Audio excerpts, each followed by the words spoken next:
Welcome in, everybody, to YSNLive.com. As always, I'm Alek Koberna.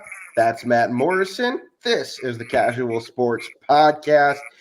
Final week of the year. We're closing down on it. Matt, we've had a great season so far.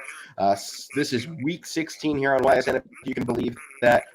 We've had a great run so far. We're not going anywhere. We're sticking around to the new year. But, Matt, how was your holiday weekend? It was pretty good. Probably wasn't the best, but it's the holidays. Family's over here. I got some nice presents.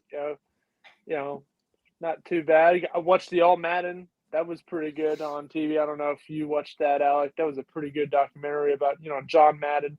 I mostly was watching it because that really documented his broadcasting career, and that's what we're trying to do here. And I learned quite a little about what he did and stuff like that. So it was a pretty good show. I enjoyed watching that. All right, pretty good. You get to see any Christmas Day basketball. We had a few pretty exciting games. Yeah. Lakers came back from 23 points down to just narrowly lose it. I mean, LeBron went off in that game. If he had any help whatsoever, they probably win it.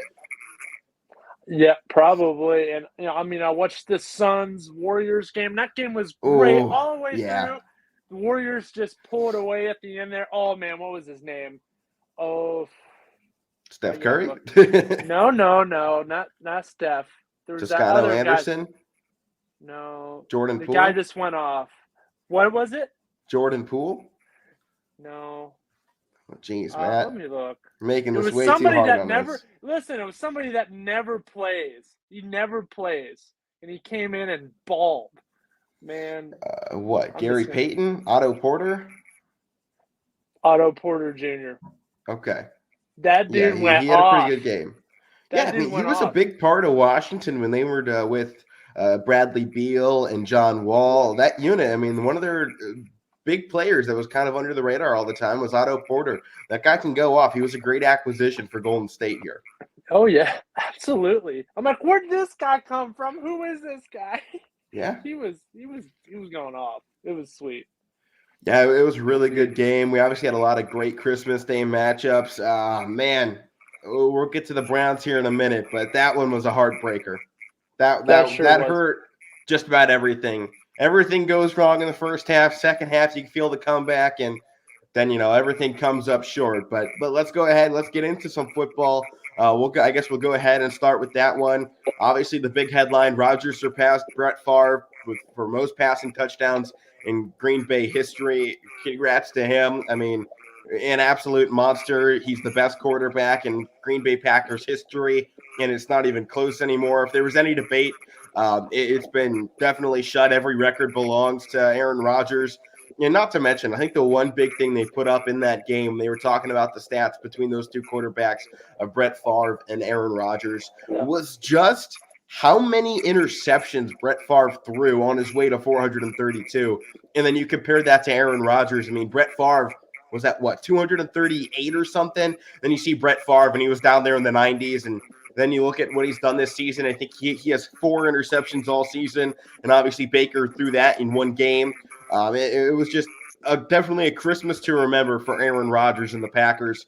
And, what more can you say about this guy? And I think the one thing you have to look at this game and go is, how can Green Bay let this guy leave at the end of the season? How do you not just give this guy everything in the kitchen sink of what he asked for? Because it's basically what they did to Brett Favre. They just felt, oh, we got somebody else, go out the door. It's just, I don't understand how you let Hall of Famers like this that still have a while to go walk out the door at the end of the season. And this is just one of those games that just kind of solidified it, because he was perfect. And you can't ask for anything better than the greatness that Aaron Rodgers portrays on the field.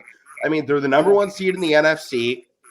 They don't really have a superstar lineup outside of Devontae Adams. They have 2 solid running backs.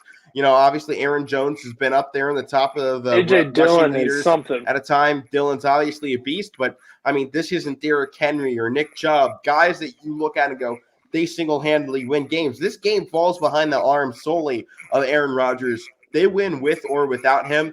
And, I mean, you saw it. The defense wasn't fantastic. Those interceptions thrown by Baker Mayfield, 2 of them should have been brought back on penalties. They were pretty bad, egregious ones. But Baker Mayfield still had some bad balls. Those 2 interceptions in between the first and last, they were badly thrown. I mean, the underthrow to Jarvis Landry, if he lofts that up towards the corner, Jarvis is running free to the end zone. It's a touchdown. He shouldn't have gone down the field to Donovan Peoples-Jones on the first one. To me, Baker Mayfield, one of his biggest problems, he tries to force the pass interference call, and I think that's why he doesn't ever get them, is because the refs know that's what he's trying to do, and instead of throwing the ball to get to his guy, instead of throwing the ball to get his guy, a lot of times you kind of see him throw the ball downfield because he sees pass interference, and it doesn't get called, and then they intercept the football, and then everyone puts the blame on him. When, technically he made the right read. The only opening was the pass interference call, but it's not the smart play. And I think you saw that multiple times this past Saturday.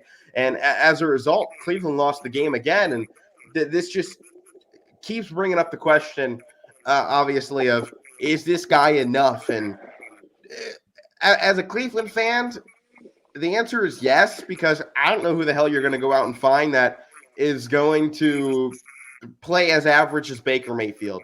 Because do I really want to test my luck drafting another 5 quarterbacks in the NFL draft? That didn't work the last 20 years. I'm sorry. It really didn't. I mean, we got a quarterback jersey with, that's down to your heels on how bad of a decision it is to try and go to the draft and do it that way. I don't know if there's a free agent that wants to come to Cleveland. I mean, I would love to see, Aaron Rodgers. Aaron Rodgers, Russ. But I don't think there's anybody you can realistically say that's going to give us the amount of years that Baker Mayfield has left to play as average as him. I just don't see somebody else wanting to come to Cleveland because it's never been a free agent destination. Before, so, Odell's like, I'm coming to Cleveland. That's right. But you saw how bad that worked out quickly. I think that whole situation just showed everybody I'm avoiding Cleveland. The big tight end Hooper coming from Atlanta, he was like, I'm coming. So there was a couple people. Yeah. But I want to talk a little bit about Aaron Clowney Rodgers. finally signed here after a while, too. Yeah. I want to talk a little bit about Aaron Rodgers. It's funny how you were saying Brett Favre, they should have let him stay a little longer, but instead they closed the door and brought some other guy in. Well, some other guy was Aaron Rodgers. Right. So, I mean, who knows if, yes, I was sad. I was mad about it. That's clearly why I'm not really the big Aaron Rodgers supporter of Packers because what they did to Brett Favre. Because Brett Favre was like my idol, okay? I mean, they gave him the door, 4 or 5 years before he was really ready to go, too. Yeah. I mean, that'd be like, say, 2 seasons ago when Big Ben's injuries start adding up. Steelers just go, out the door you go. Peace out. Mason Rudolph time. It's like they probably handled it the best when it comes to your quarterback of, fine, let him write it out. This is his team as long as he wants it. And, finally he says he's going to retire. We'll see what happens with that if he ends up doing it, or he can do the Brett Favre treatment of, I'm retiring. No, I'm not. Yes, I am. No, I'm not. And just bounce around for a few years. I mean, who knows what could end up happening. He seems like a guy that's a Steeler for life. But at the end of the day, I mean, we kind of said the same thing about Brett Favre and Tom Brady, and you obviously saw what happened there. So, I mean, but back to this football game. Yeah, Stefanski still seems like he's confused on how to call a football game. You have the best running back in the league, and he's not running the football. Every time he got it, he took off. I mean, here's one of the biggest things I saw. Until they reach the opposite side 40-yard line, run the football, run the football, run the football, screen, get it to Chubb. And then you cross the 50, you get to the opposite side 40, and then they go, let's throw the football. It's like, no, we got down the field. We just made it, 40 yards running the football. Run the football. Run it. Because you know what? Every time they were going to the air, drives were stalling out. Offensive linemen would get penalized. Interceptions, obviously, were coming out the wazoo, every which way. And then one of the other things I saw, I think whoever is the strength and conditioning coaches for the Cleveland Browns needs to be absolutely fired. One thing that I saw in this game that disgusted me on the Packers side of it, Devontae Adams on a single drive would catch 4 or 5 balls. for the Cleveland Browns, anytime somebody got a target, they would leave the field the very next play. I mean, they were going down the field or even slant routes to Jarvis or Donovan Peoples-Jones or Higgins. They would catch the ball or drop it and then just walk to the sidelines. That's pathetic. No, you need to stay out on the field. If you're getting paid millions of dollars, you need to be on the field the entire drive. If that's you don't have the stamina, one, that's on you, and two, that's on the strength and conditioning of the Cleveland Browns organization. If that's the real problem, people need to get fired. And I'm not kidding, because that was ridiculous. They could create no momentum because you'd have your one guy who may have hot hands and everyone else cold catch the football for a nice big cast, and then he's out for the rest of the drive because it's too hard. You got Devontae Adams on the other side making everybody look silly because he's out there catching 5 balls a drive. Dylan's getting 5 carries in a row. Aaron Jones getting 5 carries in a row. Valdez-Scantley's not leaving the field. I mean, I don't understand how the Browns have to bring somebody off every single time. No, run your players out there. Let them play the game. And it was even the same thing with Nick Chubb. I mean, the guy will run it 4 or 5 times in a row, and then he'll sit out for the next 15 plays. And it's like, I don't understand why these guys can't seem to play for the entire length of a drive. And I honestly think that's why Baker Mayfield is looking so damn silly out there. It's because he can't build up any momentum with a wide receiver, so he's just throwing it to where he has to, and he has no faith that this guy is going to catch the football. Yeah, I mean, I don't get that at all. I agree with you completely. That strength and conditioning is horrible. Yeah, just horrible. And I felt like that was one of the biggest problems we had, because the defense played great. The fact they allowed 24 points and all three touchdowns came off of Baker Mayfield's interceptions and so short fields. That's what loses most of the games is his interceptions. They would have won.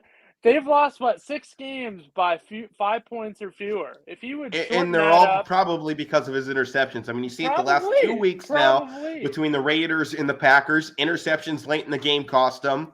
And actually, Raiders isn't on him. That's Nick Mullins. But, I mean, you've just seen it so many times this season. You go down into the fourth quarter, 2-minute warning. All right, Baker, I'm counting on you. Let's win this football game. And they go completely away from Nick Chubb. They go, Chubb, great job. We'll see you next week. Baker, win it or lose it. And 9 times out of 10, he loses it. Yep. That's bad. And I don't know if Baker Mayfield is the problem. And if he is, I don't know what the solution is, because I don't think there's anybody better out there, at least not in this year's draft, that they're going to be able to go and get to replace Baker Mayfield or have play any better. And that's just the problem. I don't know who is actually better than Baker Mayfield that they can realistically get. And that's what everybody says. Is, oh, well, come on, they got to cut Baker Mayfield. Surely they can get something better. Can they really? I mean, what have they shown you over the last 22 years that they can get a star-caliber quarterback into Cleveland? The only name that's really coming to mind, maybe, and I don't know if he's good, he's showed some signs. Minshew? Jimmy Garoppolo, maybe? Maybe. He's just as average. I mean, they're that and that when it comes to how average they. Yeah. And he's had good teams around him, and he has the same problems Baker does. You can't count on him to win big at the end. You saw that in the Super Bowl, overthrown guys. He's got the same problems as Baker. And unless they want to go out and just risk their hand on a guy like Gardner Minshew or Nick Foles or somebody like that, a backup quarterback in the league. Nick Foles can still run and gun, man. Woo! Yeah, I mean, if they want to go out and test their luck there, I mean, be my guest. Maybe try Case Keenum here to end out the season. I mean, it's virtually over at this point. So throw caution at the wind. See if you can find a spark to end out the season.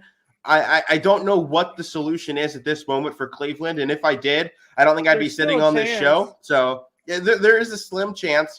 But it's going to have to come with 2 big wins in prime time in Heinz Field against the Steelers next week, and then to finish things out against Cincinnati. So it's going to be a tough ride. They can do it. Cincinnati. They have all the pieces to do it here. And that's the thing. They have the chance. It's just a matter of whether or not they want this. And if they want it, they can take it. And that's just it. This team has all the pieces to be able to get it. They need stuff to happen now in front of them. But with how crazy this season has been, nothing's out of reason right now. No, it's been crazy. I mean, talking about crazy, I don't want to move on. Is there any more from this game you want to talk about? No. We'll go ahead and move on to our next one here. The other Christmas Day game that left us with some chaos. Colts and Cardinals. Colts came out on top, Matt, 22-16. I believe Mike and I both got this game right last week. We didn't get a lot of games on a fantastic mark, but Matt, you're the only one taking the Cardinals. They have really been on the downside sled right now. What are your thoughts on the Cardinals organization as it stands? In Indy, on the other hand, they've won 9 of their last 12 games. Indiana, all unbelievable. Jonathan Taylor, man, that is your MVP, okay? Brady, Rodgers, hands off to you, but they have, I mean, I know Rodgers doesn't have all the targets, but Brady, I mean, you just got Antonio Brown back. Plus, I mean, I know Mike Evans hasn't been in, but he has all the help in the world. Look at Jonathan Taylor. He's carrying this team. All right, Carson Wentz is playing, I mean, considerably better than he did in Philadelphia. But Jonathan Taylor is carrying this team. Yeah, he needs to be the MVP. This is insane. Jonathan Taylor is this absolutely dominant running back, okay? He is dominant.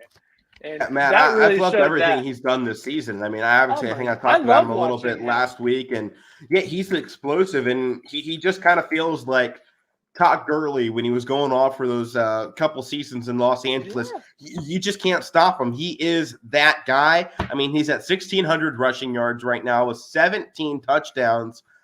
Everything works for him right now to be the MVP. And Matt, just to your point, everybody else has loaded teams around him. This Colts team was counted out to start the season. Nobody gave them the benefit of the doubt. Nobody was even counting them for a wild card spot. I mean, this team was thrown out. They don't have a wide receiving core. Their defense wasn't good. They brought in Carson Wentz as their quarterback, and people were questioning this running game to start out the season. Jonathan Taylor went, I don't care. Let's run the damn ball. And they're winning games. And that system is exactly what you should see teams around the league doing. If you can't throw the football, like Cleveland, if you can't throw the football, just run it. Find you a back that wants to win and just see if he can do something for you. And that's what JT has done. And he's done it great. And on the other side, the Cardinals, I don't know what their problem is. I mean, they are falling apart right now. I mean, they start 7-0. Now they're 3-5. They're looking like Pittsburgh last year. Finish out the year and still make the playoffs and get a wild card and potentially first seed if, whatever happens with the Chargers. But this team just seems vulnerable. I don't know what it is. I mean, they just aren't getting the big plays, the exciting plays that we saw at the beginning of the year that made this team the far and away favorite. I mean, going into week 8 there, this team's undefeated and you go, yeah, this is the team to beat right now in the NFL. And even after they lost once or twice, you're like, it doesn't matter. This team has everything you could ask for. They're going to win the season. This isn't even a question anymore. And then here 5 weeks later, this team is a shell of its former self. And you're starting to question, can this team win big games? And the answer right now is no. And that has to worry you as a Cardinals fan if you're watching this one. I don't know how this team's going to fare come playoff season with how they're playing right now. And I know they don't have DeAndre Hopkins. That is it doesn't matter. This team is so loaded. They're still loaded. Yes, they still have Christian Kirk. They acquired Zach Ertz, okay? And, AJ Green still has some gas as well. But Christian Kirk, I mean, 9 targets, 7 receptions, 48 yards, no touchdowns. I don't know what's going on. They're throwing the ball to Edmonds too much. Edmonds is a running back, okay? I think they need to run more, run Murray, run Edmonds. And where the heck's James Conner? Where has he been at? I think he was didn't injured. Even play. Is he injured? I think he was injured before this last game, yeah. Maybe. Let me check on that. I mean, I just think you look at this whole week, and predictability has actually kind of been playing out the way we thought it would.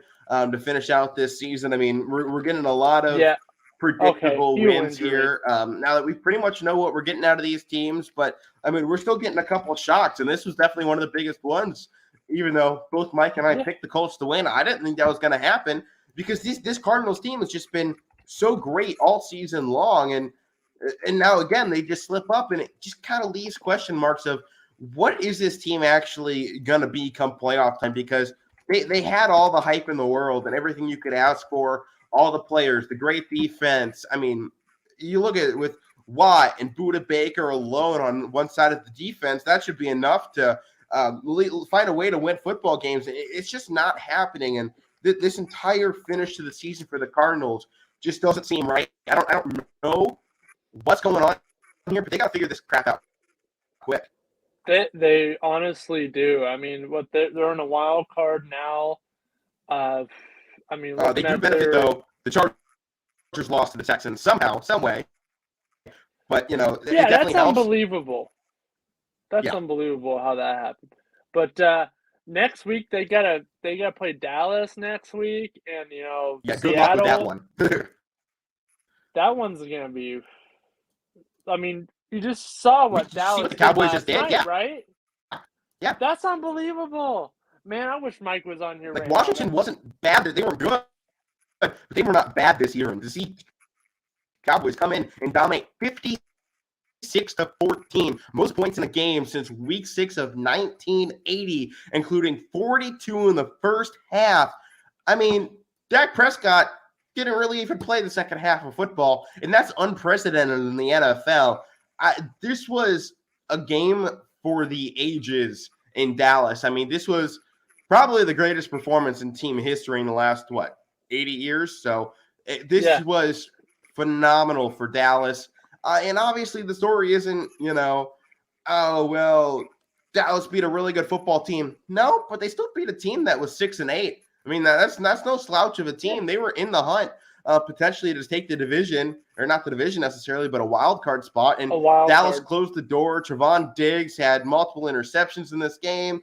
And, I mean, they were picking apart. He has 11 interceptions on the year so far. 2 games left. The season record is 13.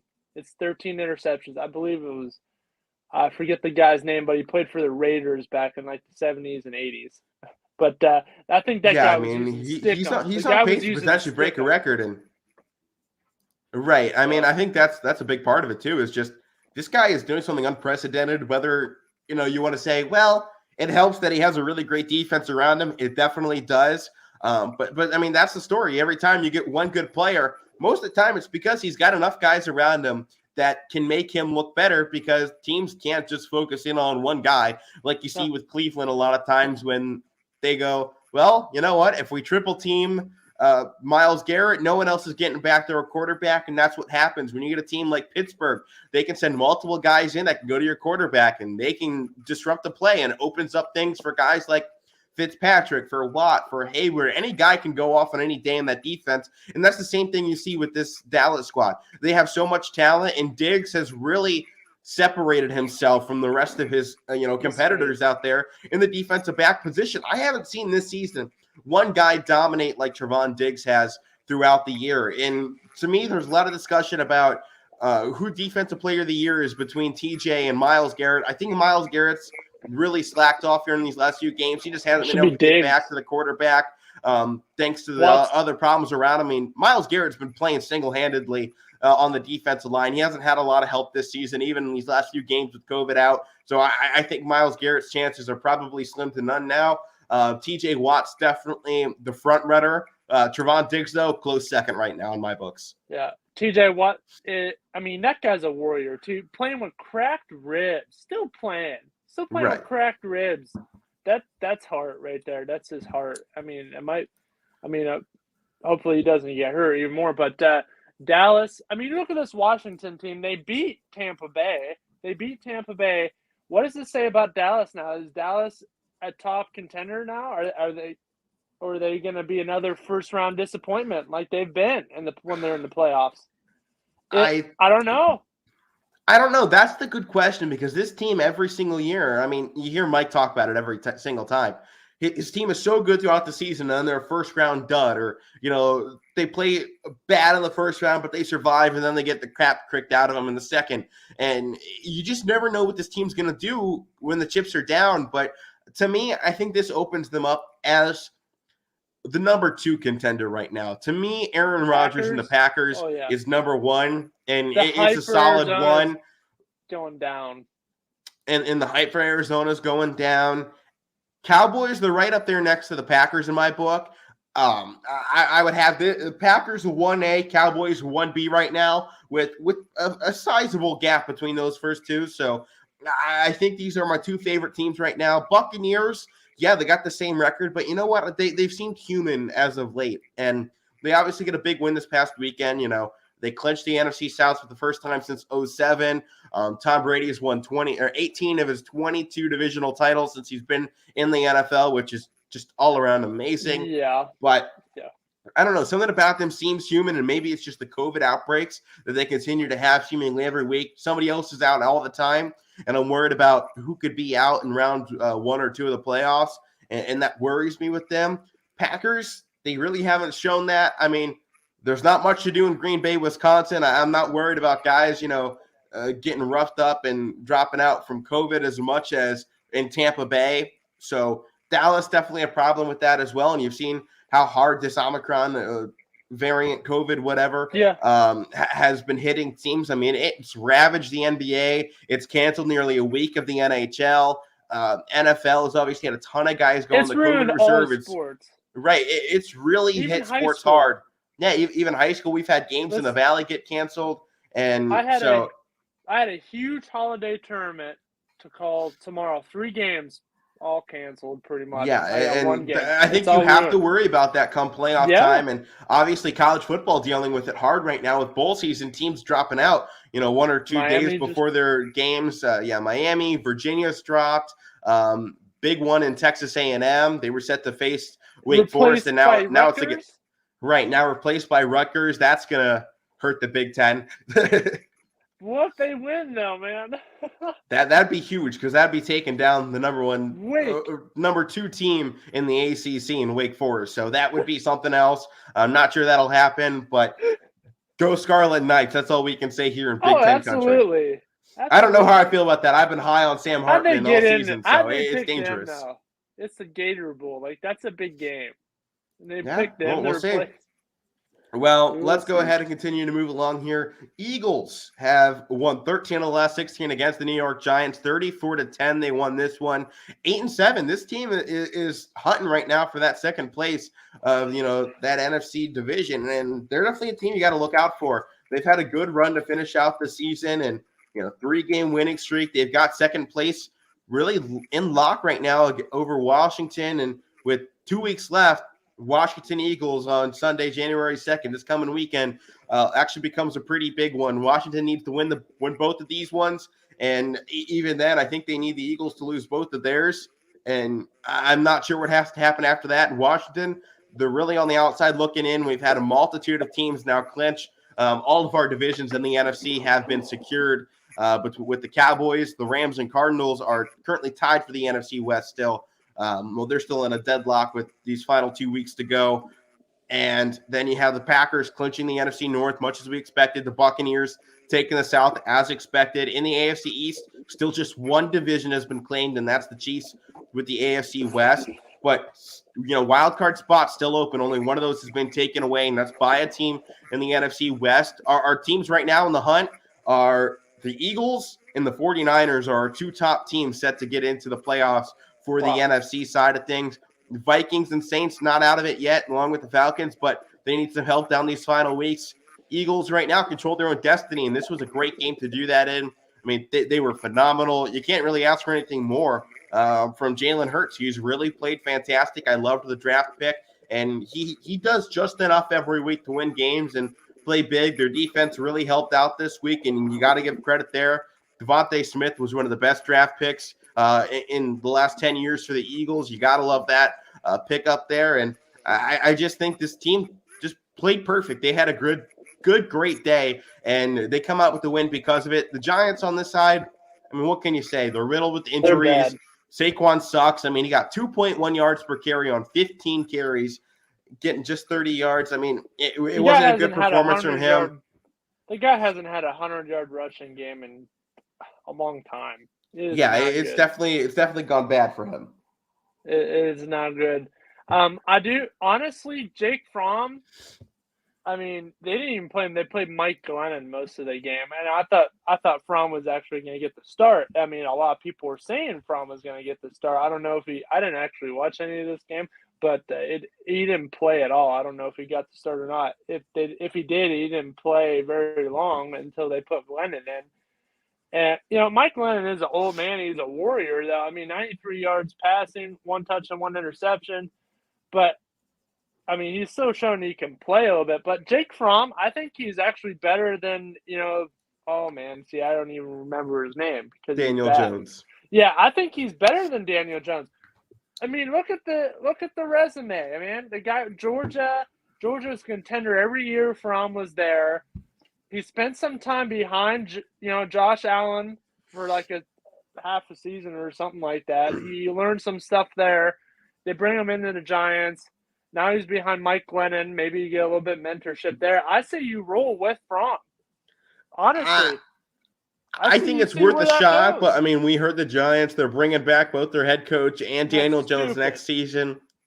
Yeah, you know what? I think they're feeling like they're in a similar situation as Cleveland right now. It's time to clean house for most of these teams. I think they feel like they're in the same spot as Cleveland, though. I think they're a couple steps behind because I feel like Cleveland at least has the defense figured out and a good chunk of the offense figured out, and they're just kind of working on the quarterback position right now and maybe the defensive backs. But I don't think New York is in that situation. If that's what they believe, they're severely misplaced. Their head coach is not Kevin Stefanski. He probably needs to be thrown out 10-20 in his first, few seasons with the Giants. It's not going to cut it. Joe Judge. Yeah, Joe Judge definitely just isn't the guy for this team. And as you said, it's time to clear house. It's time to clear house for most of these teams too. And, the Bears, the Giants, those are the top 2 teams a lot of people are thinking of. And where did they even get these coaches? Where did this Joe Judge guy even come from? Well, here's your answer. Wait till this Wikipedia loads up. 1 second. Joe Judge, all right. He's never been a head coach. He was a special teams coordinator and wide receivers coach for the Patriots. He's jumped around, special teams assistant for Alabama, Patriots. Why do you look at this guy and say, wow, you make a great head coach? He's been assistants. Yeah, and he's never really been a successful assistant in most places. I mean, he's really hopped around a lot, and I don't know where they continue to see him as head coaching material because he's had a decent team to work with these last few seasons. I mean, with the wide receivers they had working with Daniel Jones in his young career, you haven't seen that second step from Daniel Jones. He's still the same guy he was when he came to the league, and you have to blame that on the development of the team, and that goes back to their trainers need to be cleared as well. This isn't just a head coach and coaching staff organization that needs to get moved. Everybody that's working in training and development of these young players, they need to be gone too. You've seen it with Saquon. The injuries are building up. Daniel Jones, the injuries are building up. They don't have a wide receiver. They can't bring anybody in because nobody wants to go to New York because they all suck at football. They've been laughing stock in the NFL for the last, 8 years? I mean, Odell made one good catch. That's the only highlight of the last decade for the Giants. And unless you want to say Eli retiring, I mean, he was great to finish it out. Since then, you've seen Daniel Jones have his good moments, but he hasn't taken the next step in development. Much like Baker, he's stuck in the mud with what he's doing, and it doesn't seem like there's anywhere else for him to go because there doesn't seem to be any development in New York with him. I think Daniel Jones' best course of action right now is going somewhere else. I think there's a team like Carolina that could like him. Potentially Jacksonville if they want to go away from Trevor Lawrence. Yeah. Houston Texans are going to be in need of a quarterback. I think they could take a risk on a guy like Daniel Jones, even though I like Davis Mills, and clearly he had a pretty good game. But I think there's some openings across the NFL for a guy like Jones. And look at Judge. All right, I want to talk about this while he's out for a second. Joe Judge, if you hire this guy when you have guys like Doug Peterson. Doug Peterson led the Eagles to a Super Bowl, okay? And he is not a head coach right now. Even Matt Patricia, okay, I know he didn't really have a good stint with Detroit, but come on, man, that's Detroit. He's had some good times, with New England defensive coordinator. He's a special assistant or something, senior assistant. for the Patriots right now. I think it'd be honestly a good time to bring him back, give him another shot. Maybe I know it's the Giants, but Doug Peterson's is the big one. You hire Judge, and Peterson's still sitting on his couch. Yeah, and that goes for other teams. I think too. you at least have to take the risk right now. Jacksonville better look at Peterson now too. Or how about Eric Bieniemy? I mean, this guy has been leading one of the best offenses over the last 5 years. Yeah. He's a guy that has been in conversation, and people don't want him for whatever reason. I think a lot of teams want to bring in defensive-minded coaches, but I think Bieniemy is probably one of the hottest hires this offseason, especially for Jacksonville, because they have some offensive weapons, and they need to get somebody in there that can make Trevor Lawrence play like Mahomes, and Bieniemy is your best chance to do that. Yeah. Because they need a legendary level player to get Jacksonville out of the slump they're in right now, especially when anyone going to Florida, they're not going to Jacksonville, they're going to Tampa. Yeah. Or maybe Miami. No. Maybe. So next game here on our list, Rams and Vikings were in a close one. Justin Jefferson, man. The guy was rocking an Odell shirt in pregame. Yeah, and then he passed Odell Beckham Jr. for most receiving yards in first 2 seasons in NFL history with 2,755. Man, what a performance from him. It's a shame, he might not get a spot in the playoffs this season, but he's had it worked out for him fantastic. He's, to me, one of the best wide receivers we have in the game right now. He's a guy to look out for. Yeah, absolutely. And they got him in the Diggs trade. They traded Diggs to Buffalo. I was just about to look into that. I'm like, you got moving that trade. Yeah. And everybody's like, what are you doing? What? And it's really worked out for both teams. Fantastic. But this is working out, honestly, for Minnesota. And Buffalo. I mean, Diggs and Josh Allen were a great duo.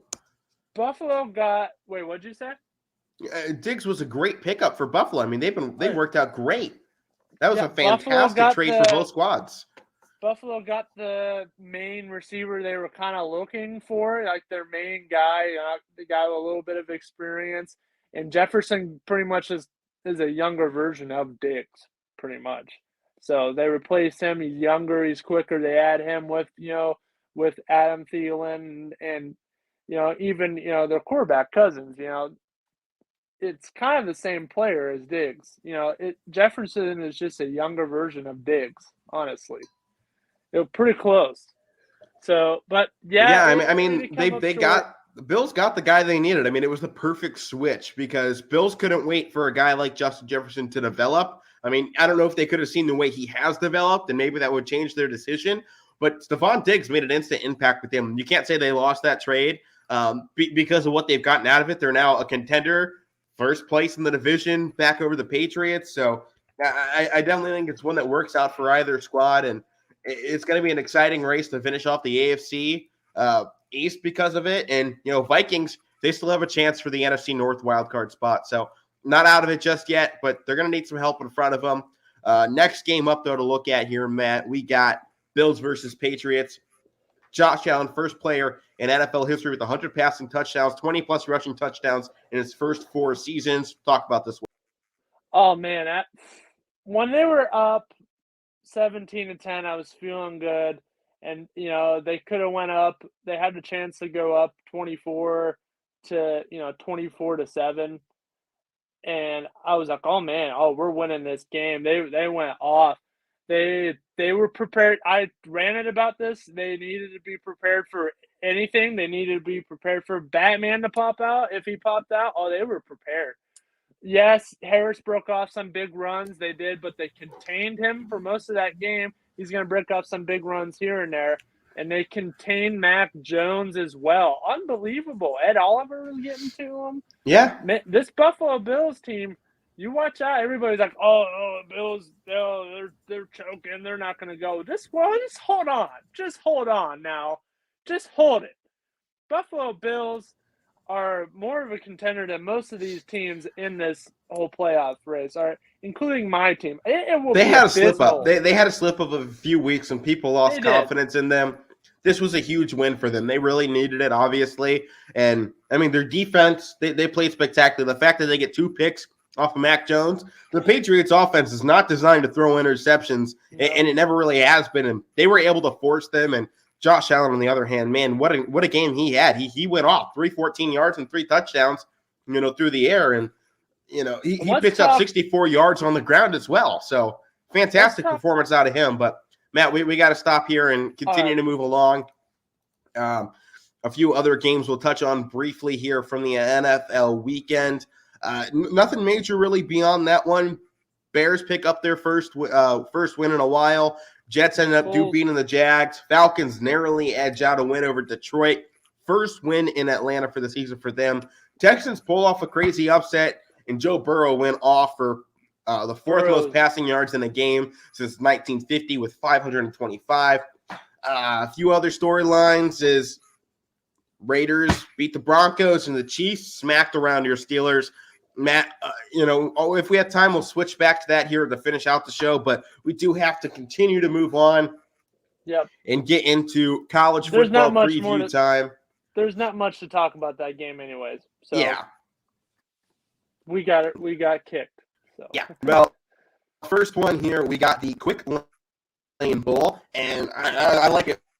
We're going to have pretty much football every game this week, or every day this week. And this game already going on. This is being pre-recorded at 10:30 in the morning. This game's in the first quarter, tied ball game at 0 apiece through the first minute and a half. So we got to make our picks here. Western Michigan, the Broncos against the Nevada Wolfpack. I really like this matchup because I feel these two teams have kind of been on an even playing field all season long. I mean, you get Nevada 8-4, 5-1 at home. In conference, they were great in the Mountain West, but they struggled out of it a little bit. 3-3 on the road, that worries me in this style of game. Obviously, bowl games are huge road games. But then you go and see Western Michigan, 7-5 overall. They were great at home too, and they struggled in the MAC West, and that was a very strong division this year. But this game feels like these two teams are pretty even going into it, and you got to watch out for Devontae Lee to go off in this game. He's a guy very quick, can break a big run here and there. Nate Cox obviously is going to have to play his lights out for Nevada to win this football game, and I'm interested to see what Western Michigan can do with this one. I don't have confidence they're going to win this one. I don't feel like they've played up to par in big games this season. Every time they have to win, they don't, except for the one upset that confuses everybody over Pitt in week 3. Yeah. I mean, that game 2 weeks prior to getting blown out against Michigan, 47-14, against a Michigan team that nobody thought had any sort of offense to put up 47 points. Who definitely proved us all wrong at some point this season. So. Yeah, they did. But Western Michigan, a pretty good team. But I like this, Nevada. I like this Nevada team. I do. I like their quarterback. What's his name? Carson Strong or something like that. Something like that. It's loading here. What's this? Nate Cox? For Nevada? Yeah. Who is it? Nate Cox. Oh, okay. Maybe I was thinking of somebody else. All right. But I like their team. They're 8-4, not too bad. But Western Michigan has pulled off some big wins. So if we're making picks, I know this game's already going. I'm going to stick with Western Michigan here because, like you said, that pick game is big. What were you saying? Carson Strong was the quarterback for this team, but he declared for the NFL draft and decided not to play in this bowl game. So, it's definitely a big loss for them. And you said you're going to go with Western Michigan in this one? Yeah. Carson Strong, he's pretty good. Teams better look out for him. He's a quarterback under the radar, and I think he's better than most of these quarterbacks. Well, some of these quarterbacks in this draft. He might fly under the radar. I think he's definitely probably a 3rd or 4th round pickup that's going to be very strong. I mean, he had a great season with this team. He's had a good few years, and I think he sits in a place like Davis Mills was last season coming out of Stanford. Kind of flew under the radar all year with all the high-flying Heismans going around. It's a guy like Strong. It's going to be the guy that comes out of this class looking like one of the strongest guys to start out his rookie season, just because of how much more experience you can get with playing a little bit longer than some of these guys that declare after their sophomore years. So I'm going to take Nevada on this one, despite the fact they don't have Carson Strong and they got Nate Cox starting. I think he's good enough to lead this team. And a lot of times when you get their superstar quarterback leaving, you see the team kind of rally around it as well in these bowl games when a guy commits early. They find a way to make that next guy up look like the better guy. because they feel like they were wronged a little bit by Strong stepping out of that game. Because these guys feel, hey, we still got one game left of the season and you quit on us. So I feel like with Nate Cox, I think the team rallies around him and helps him lead this team to victory. It's fair. It's fair. All well, right. Our final bowl game today was actually canceled. The Military Bowl between Boston College and East Carolina. Boston College forced to cancel. So I was going to take ECU in that game. I thought they were a really good team this season out of the American, but no chance to make picks there. And it's now been announced that 3 ECU players have all entered the transfer portal, and defensive end Travion Freshwater, offensive lineman Jaquez Powell, and outside linebacker Dre Terry. 3 big names for ECU. We'll see how that affects them going into next season. But college basketball here for today. Not a lot, but a few things we want to get to here as games coming up in bunches later this week. So we had to throw a few in here early. First one, I really like this matchup. Yukon versus Xavier. Battle of the Big East here tomorrow, 7 p.m. Xavier still ranked 18th right now, but they are coming off of a loss to Villanova. That one hurt, but this has been a really strong team all season. And Yukon, they're a team to look out for right now. Coming off a win against Marquette, they're 11-3. They were in a close battle against Providence. If they had won that game, I mean, they're probably sitting in the top 25 as well. Right next to Xavier, they have a 3-point loss to West Virginia and a 4-point loss to Michigan State. So this team's definitely a team to have on the radar because they've been close all season, and every single time they've lost, it has been about by that much. So it's definitely a team to watch out for, Matt. Yeah, absolutely. And, Xavier's had some big wins, and, UConn's looking pretty good too. This is a tough game to pick, but I mean, that's they need UConn Cornelius come out there. Oh God, silver and gold, silver and gold. I'll take my peppermint mine any day. Oh yeah, Bumbles jump, Bumbles sink. Yeah, I know. But back to the game. Yeah, what the heck? You brought that up. Yeah, I know. Well, just because of that, I'm picking Yukon, man. Just because of that. Well, you know what? That's the best claymation Christmas movie, though. Yeah, I love that movie. We actually just watched it here not too long ago, so it was a good Christmas movie to put on. But Yukon Huskies 10-3 on the season, as I said, only given a 41% chance to win this game from the ESPN BPI matchup predictor. But they got a really good guy leading this offense. RJ Cole, 16.3 points per game. He's a senior. Despite the fact that his shooting is down, he's still getting 2.3 steals per game, 92% from the line. One thing I like there. And, this team hasn't been shooting great total, but they're still scoring nearly 80 points per game. I think they're a strong team. I don't think they're good enough. I like Xavier to win this one, Matt. Okay. Yep. Next game up. Both these teams have bowl games later this week, but we're focusing in on them in basketball right now. Cincinnati versus Houston. Matt, thoughts? Ooh, Cincinnati, Houston. Man, I know. I like this one. It was a good football game. And hold on. Game was just canceled. Well, I was going to pick Houston, but are you serious? Well, yeah. Well, that's wonderful. I love it when I put together this show on Sunday. Sunday night, I put the show together. Monday morning, everything goes crazy, and I don't get a chance to check it. That's absolutely wonderful. Well, that's not the fear. We got a little bit left in the show. NBA preview. Hopefully this one's not canceled. Might as well check before we get into it. Bulls versus Hawks tonight. I'm hoping this one gets to go off without a hitch. Today, 7:30.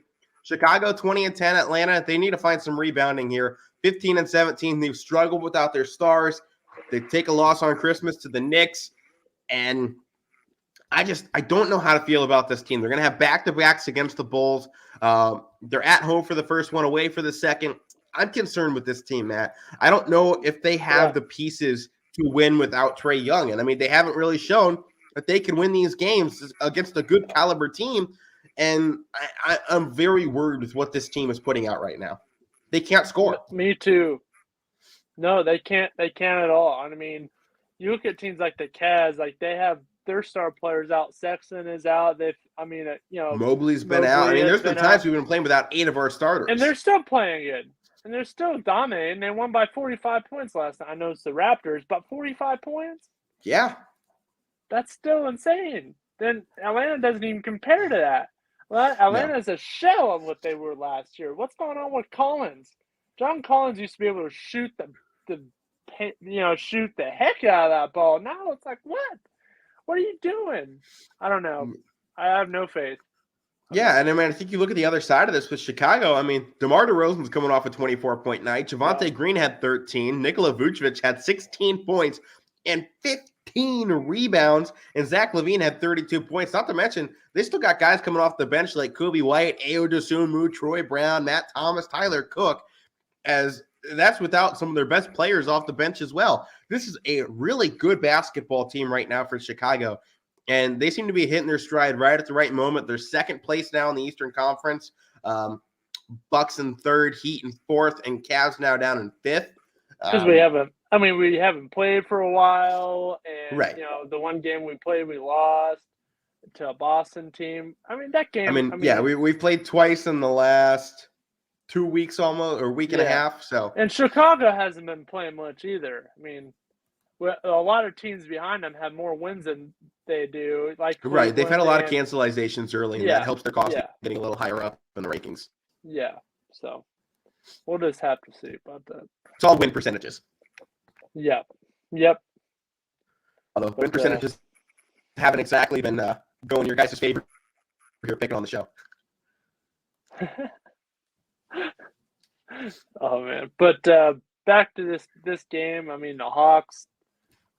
I mean, I just can't pick them. I mean, they're. I picked this game because we need to talk about them because they have to find a. We need to talk way about to get how back in they're the win category. deteriorating. Yeah, right. The Bulls are just dominant. It's like a change from last year. The Bulls were horrible. Hawks were good, and now it's just they flip positions. I mean, I know the Bulls acquired a lot of good players. I mean, DeMar DeRozan wasn't DeMar DeRozan with the Spurs. I don't care what anybody else says. DeMar DeRozan is looking the way he did when he was with Toronto. He really is. That he wasn't DeMar DeRozan in the Spurs, and I think he has found a resurgence here in Chicago. He really has. Well, go ahead, Matt. Make your pick here. We got one more game that I almost forgot about. All right, I'm going with Chicago here. I'm taking Chicago as well. I don't think I don't think the Hawks have it. Monday Night Football tonight, Dolphins versus Saints. The only one that escaped my thought process. I like the Saints in this one. Me too. I mean, as good as this Dolphins team has been doing, and I really feel like they found something and they're kind of getting back. I mean, they're both 7-7 right now, and they're both fighting for spots in their division respectively. But I feel like this Saints team has been playing with a chip on their shoulder right now, and they've been really bad at home, and that bothers me with this game because obviously it is at home. But Dolphins, they sucked on the road, but they are on a 6-game win streak. Saints on a 2-game win streak of their own. Matt, I got it. You're taking the Saints here?